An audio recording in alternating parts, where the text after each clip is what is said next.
حضور اقدس صلی اللہ علیہ وسلم نے فرمایا، سابقہ قوم میں ایک آدمی تھا جس نے 99 آدمی قتل کیے تھے۔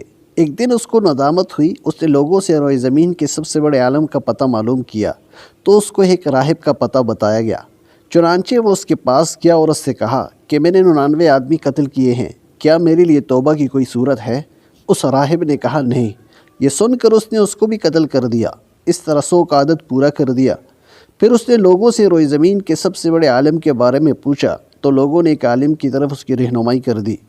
چنانچہ وہ اس کے پاس گیا اور اس سے کہا کہ میں نے 100 قتل کیے ہیں، کیا میری لیے توبہ کی کوئی گنجائش ہے؟ اس نے کہا ہاں، کیوں نہیں، بالکل ہے۔ بھلا اس کے اور توبہ کے درمیان کون حائل ہو سکتا ہے؟ تم ایسا کرو، فلاں علاقہ میں چلے جاؤ، وہاں تمہیں کچھ لوگ اللہ تعالیٰ کی عبادت کرتے ہوئے ملیں گے۔ تم ان میں شامل ہو کر اللہ تعالیٰ کی عبادت اور بندگی شروع کر دینا اور اپنے علاقے میں واپس ہرگز نہ آنا، کیونکہ یہ برا علاقہ ہے۔ چنانچہ وہ اس راستے پر چل پڑا۔ ابھی ادھر راستے میں ہی تھا کہ موت کا وقت آ گیا۔ رحمت کے فرشتے اور عذاب کے فرشتے آپ پہنچے اور آپس میں بحث کرنے لگے۔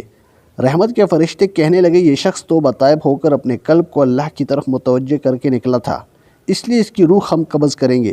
عذاب والے فرشتے کہنے لگے اس نے تو کبھی کوئی نیکی ہی نہیں کی، اس لیے ہم اس کی روح قبض کریں گے۔ پھر ایک فرشتہ انسانی صورت میں آیا اور اس نے ان کے درمیان فیصلہ کرتے ہوئے کہا دونوں زمینوں کے درمیان فاصلہ پیمائش کر لو، جس طرف زیادہ قریب ہوگا اس کا حکم لگایا جائے گا۔ چنانچہ جب پیمائش کی گئی تو اس علاقے کے زیادہ قریب پایا گیا جس طرف جانے کا وہ ارادہ رکھتا تھا۔ چنانچہ رحمت کے فرشتوں نے اس کی روح کو قبض کر لیا۔